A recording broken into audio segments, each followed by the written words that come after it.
Baik jamaah, kita kembali lagi bersama kami di rumah Mama Dede. Baik Ma, lanjutkan Ma. Tadi baru sampai di perjalanan tuh Nabi Ibrahim membawa anaknya Nabi Ismail. Ya, setan menggoda Ibu Hajar. Ibu Hajar, Siti Hajar. Kata Ibu Hajar, jangankan anakku, kalau memang ini perintah Allah, aku beneran disembelih. Masya Allah. Setan nggak berhenti tuh, ulet banget. Setan tuh sabar banget, luar biasa. Yang digoda sekarang anaknya, Ismail. Ismail, mau kemana engkau? Kata ayah mau jalan-jalan bertamu ke rumah yang mulia. Terus digoda, Ismail marah, ambil batu ditimpuk. Makanya dulu sebelum zaman sekarang, yang namanya jumroh itu, jumroh yang pertama bulat, jumrah yang kedua bulat, jumrah Aqabah itu setengah lingkaran. Karena nempel di bukit, itu udah sampai ke bukit tempat penyembelihan. Gitu, tapi sekarang mah udah beda bentuknya kan, udah 5 lantai sekarang mah beda. Iya. Nah sekarang sampai di kaki bukit, namanya itu adalah Jabal Kurban. Kalau kalian pernah ke Makkah akan tahu itu. Nabi Ibrahim bilang, udah sampai sini yuk nak. Terus dia cerita, falamma balago mahu saya qala ya bunayya inni arafil manami anni adbahuka fanzur mana taro. Ayah melihat dalam mimpi ayah diperintahkan menyembelihmu. Bagaimana pendapatmu, pelajaran buat kita dari Allah. Walaupun anak darah daging kita, anak turunan kita, tapi tetap dia punya prinsip. Wajib ditanya. Mau kuliah di mana kamu? Jurusan apa? Ya. Kalau sekolah. Iya, Ma. Kamu nikah sama dia, mau nggak mamah jodohin? Ibunya baik, teman kuliah mamah, misalnya. Ya. Jangan kita memaksakan kuliah fakultas anu. Jurusan anu, anak Daud belum tentu mau. Belum tentu. Nikah sama si anu, manya teman kuliah mamah, belum tentu mau. Ini pelajaran. Panzur madza taro. Bagaimana pendapat wahai anakku? Kemudian apa jawab Ismail yang luar biasa? Ya abatib almatu maru satajiduni insyaallah minas sabirin. Wahai ayah yang aku cintai, kerjakan perintah Allah, insya Allah ayah mendapatiku sabar. Bayangkan. Masya Allah. Disembelih sabar. Kenapa doa Nabi Ibrahim as-Sofat ayat 100? Setiap saat berdoa Robbi habli minas solihin dikabul oleh Allah. Ayahnya nanya, kira-kira nak, apa syarat yang kau ajukan biar ayah nggak begitu sedih, engkau nggak begitu sakit? Ada 5 ya.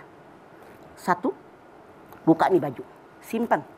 Nanti kasih mamah buat kenangan. Kasih.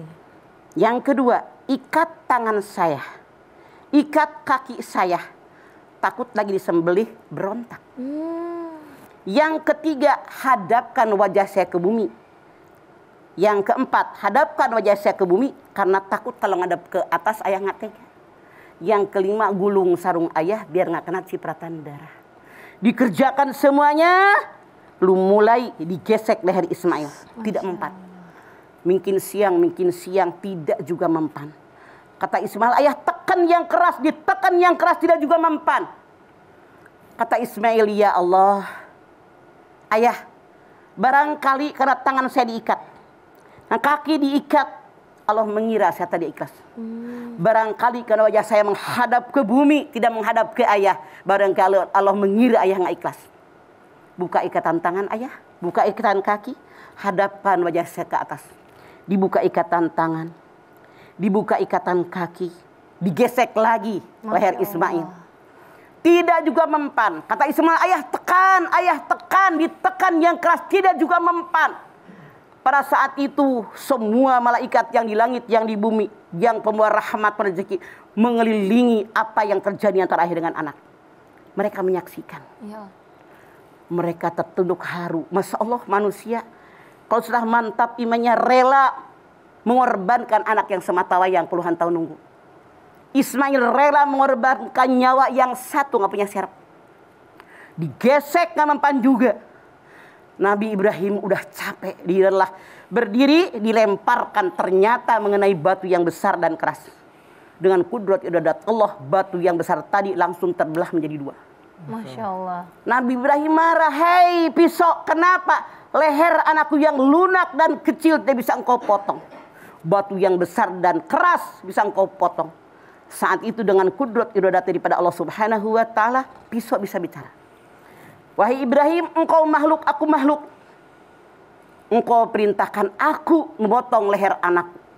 Sementara Allah Tuhanmu dan Tuhanku, kata pisau, memerintahkan, wahai pisau, jangan sedikit pun kau lukai leher daripada anak Ibrahim ini. Maka tentu aku ngikut perintah Tuhanmu dan Tuhanku. Itulah alasan kenapa leher tadi tidak mengenai sedikit pun dari pisau yang sangat tajam. Malaikat sangat kagum. Kenapa Allah bawa malaikat menonton ini? Anda lihat dalam Al-Baqarah ayat 30. Wa idza qala lil malaikati inni ja'ilun fil ardi khalifah qalu ataj'alu fiha may yufsidu fiha wa yasfiku dima wa nahnu nusabbihu bihamdika wa nuqaddisu lak. Ketika Allah bilang kepada malaikat, Allah menciptakan manusia sebagai wakil Allah di muka bumi. Malaikat bilang, ya Allah, kenapa manusia cuman tukang menumpahkan darah, tukang merusak bumi? Kami malaikat bertasbih kepadamu. Di sini Allah tunjukkan kepada segenap malaikat bahwa yang namanya manusia kalau sudah beriman kepada Allah, rela mengorbankan anak yang semata wayang. Rela mengorbankan nyawa yang hanya satu. Malaikat Jibril sangat kagum dengan kondisi ini. Dia mengatakan, Allahu Akbar, Allahu Akbar, Allahu Akbar. Dijawab oleh Nabi Ibrahim, La ilaha illallahu Allahu Akbar. Dijawab sama Ismail, Allahu Akbar walillahil hamd. Ini sejarah kenapa kita bertakbir. Ini sejarah kenapa kita berkorban. Menunjukkan kepada segenap malaikat bahwa manusia kalau benar-benar beriman kepada Allah Subhanahu wa taala rela mengorbankan segala-galanya. Masya Nah, Allah. diganti dengan kambing gibas yang dulu dikorbankan oleh Habil, putranya Nabi Adam. Kenapa manusia digantikan oleh binatang? Artinya pelajarannya kita ambil dari berkorban ini, manusia sangat mulia. Karena Allah mengatakan walaqad karramna bani Adam. Telah aku muliakan anak turunan Adam, baik laki-laki perempuan, jangan dikorbankan, kata Allah. Iya, Ma. Tapi diganti dengan kambing gibas. Apa maknanya? Yang harus dibuang dari diri kita nih, sifat kebinatangan, rakus, buas, serakah, egois, memenang sendiri, itu yang harus dibuang. Itu makanya makna daripada korban tadi. Ini sejarah kenapa tiap hari raya kita diperintahkan berkorban. Anda lihat di dalam Al-Baqarah 185, walitukmilul iddata walitukabbirullaha ala ma hadakum wa la'allakum tashkurun. Sempurnakan puasa kalian, bertakbir kepada Allah sebagai tanda syukur kalian mendapatkan hidayah dari Allah. Jadi itu makna kenapa kita berkorban. Korban, ya, Ma.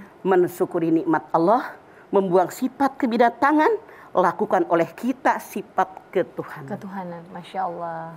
Sebuah pelajaran yang sangat mulia sekali yang Sangat kita mulia. dapatkan ya, Ma ya. Di kita mah gara-gara parkiran tuh dibunuh. Langsung. Berebut cewek tuh dibunuh. Ya Allah. Gara-gara ceweknya selingkuh dibunuh. La ilaha Mudah illallah. sekali menghilangkan nyawa. Pelajaran ini. Jadi kita bukan hanya lihat sejarah, ambil hikmah dari sejarah, mantapkan, terapkan dalam hidup kita sehari-hari. Itu maknanya daripada korban. Bagaimana kalau seandainya kita ada di posisi Nabi Ibrahim pada saat itu? Masya Allah, apakah mungkin? Jauh panggang dari Jauh api. panggang, Contoh ya, masa jauh. Iya, Ma. Mamah yang namanya emak-emak walaupun tua kan pernah muda punya anak-anak kecil. Iya, Ma. Anak kita nakal. Sama ayahnya, sama suami kita misalnya digebuk. Kita kadang-kadang marah. Kasihan dong ya, jangan kenceng-kenceng. Baru digebuk kalau anak melakukan kesalahan. Nabi Ibrahim bayangkan. Anak puluhan tahun ditunggu, begitu punya udah usia 12 tahun, akan disembelih, dia rela. Saking mantapnya iman. Masya Makanya Allah. malaikat sampai terkagum-kagum menyaksikan peristiwa ini. Sengaja oleh Allah dipertontonkan. Hei para malaikat, manusia bukan hanya menumpahkan darah. Manusia bukan hanya merusak bumi. Kalau dia benar-benar iman kepadaku, kata Allah, tuh lihat rela. Ibrahim mengorbankan anak semata wayang. Masya Allah. Ismail rela mengorbankan dirinya, tidak punya nyawa serep. Tuh kalau orang-orang beriman, contoh itu terapkan hidup kita begitu. Nah, kalau diterapkan ke dalam kehidupan kita, misalkan kita analogikan sebagai anak itu sebagai harta benda kita, Betul. misalkan Maya. Kemudian kita anggap, waduh, harta yang kita punya ini kayaknya pas-pasan nih. Tetapi kita diminta untuk berkurban tahun ini. Apakah ini kita kurbankan atau bagaimana cara kita menjalankannya ini gitu, Bang? Maksudnya, Bang? Kenapa Ismail diganti dengan kambing gibasnya Habil? Artinya kalau kita hanya punya anak tidak punya harta, berkorban dengan harta. Karena anak mah amanah titipan dari Allah, itu simbolnya. Tapi kalau seandainya kita sekarang tidak punya harta sama sekali, tapi masih punya motor dua misalnya, yang satu dipakai satu nggak dipakai, kan boleh jadi begitu. Betul. Nah, kenapa kita tidak misalnya digadein kek atau dijual kek demi membeli korban? Tahun besok belum tentu kita korban. Kenapa? Korban itu tiap tahun ada yang salah. Saya mah udah korban 3 tahun yang lalu. Suami saya udah tahun kemarin. Tahun yang lalunya anak yang pertama. Itu salah. Kalau kita punya kemampuan, korban wajib hukumnya tiap tahun mensyukuri nikmat. Oh, seperti itu. Tiap tahun. Misalkan cukup nih buat beli sapi tahun ini, tahun sekarang kayaknya nggak cukup nih buat beli sapi. Apa boleh turun atau gimana tuh, Pak? Boleh apa? Ganti kambing itu. Boleh. Kan la yukallifullahu nafsan illa wus'aha. Kemarin lagi banyak duit beli sapi yang 500 kilo. 26 juta. Masya Allah. Tahun besok emang susah, kagak ngarang. Allah tahu kan rezeki kita dari Allah. Benar, ya, Bang. Tahun besok kebeli kambing yang 6 juta. Yang salah mana? Mampu beli kebo yang 500 kilo, belinya yang kurus. Yang kurus. Tuh kayak si Andri kurus tuh. Beli dong yang kayak kita. Iya. Oke? Oke, Bang. Oke. Kayak gitu, Bang. Oke, baik. Nanti kita akan bahas kembali mengenai berkurban ya, Maya. Tentunya jamaah juga banyak sekali pertanyaan-pertanyaan dari jamaah yang sudah masuk ke Instagram @rumahmamadede_tv1. Sesaat lagi, jangan kemana-mana. Mama Dede akan menjawab pertanyaan-pertanyaan tersebut. Tetaplah bersama kami di Rumah Mama Dede.